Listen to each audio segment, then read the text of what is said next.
This may be the coda, at least as far as we're concerned for now, with George Santos. George Santos was, of course, expelled from the House of Representatives. We covered it. He's trying to take a whole bunch of people down with him. This is just a funny little extra note. The day before Santos was expelled, he sat down with a group of reporters.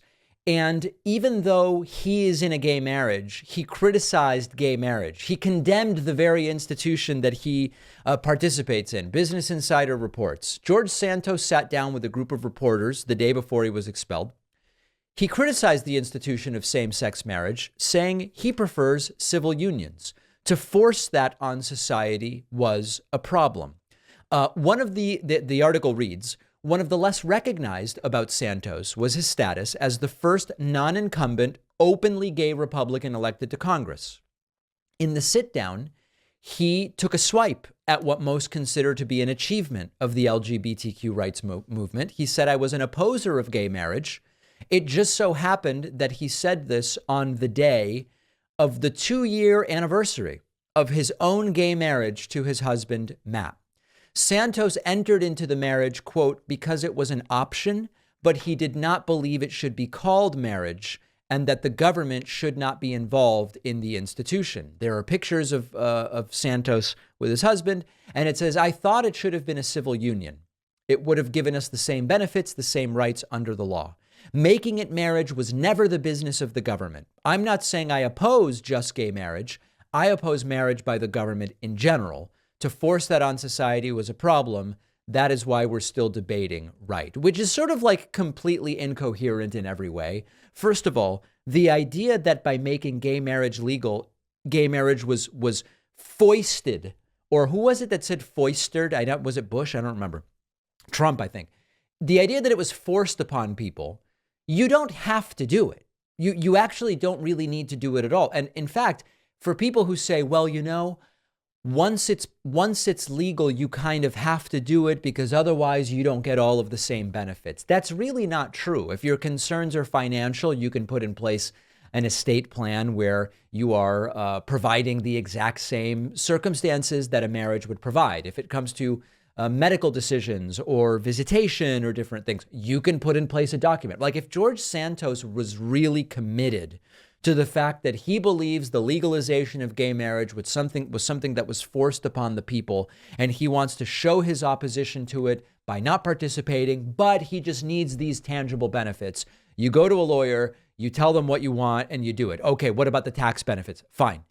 Something tells me that that's not the main thing here for George Santos. But more importantly, for me, Santos just seems troubled. He seems like one of these folks, if you look at all of the lies, if you look at the desperation to essentially build the mirage or facade of an individual that doesn't exist with regard to his educational achievements and accomplishments and background, his athletic achievements, his employment achievements, his financial and economic circumstances. If you consider all of that, he just seems troubled. And there does seem to be kind of like a self-hating element to this. So I don't know if I'm reading too much into it or potentially not enough, but something about Santos saying he's against gay marriage on the 2-year anniversary of his own gay marriage, it's all just a little bit too on the nose. Will this be it for George Santos? I don't know. Oh, I wanted to mention this. George Santos is now on Cameo, the service I'm also on where people can have me record, a greeting or a birthday greeting or whatever sort of thing. Santos is on there. I tried to go on yesterday to get Santos to record a message about the David Pakman show. I had some ideas of stuff that would be funny. And it said that he's unavailable on Cameo, even though there's a bunch of articles about now having been expelled. He's on Cameo. He wasn't taking new requests. I don't know what it's all about. If anybody can find out what's going on, or if you notice that Santos is once again taking requests, please email in to info@davidpakman.com and let us know so that we can get some George Santos cameos recorded. I have some ideas of things that I believe would be funny. Maybe I'll be proven wrong, but that's his new career, recording cameos. When the holidays come around and you can't always celebrate in person with family or friends, it's typical to miss them. And that's why I love our sponsor, Aura Digital Frames. It's a new, unique, more personal way to keep in touch, especially around the holidays. I have gifted each of my parents an Aura frame with pictures of the baby preloaded. So I can add pictures, they can add pictures. There's no USB. It's just infinite cloud photo storage. Everything happens seamlessly over Wi-Fi. Really easy.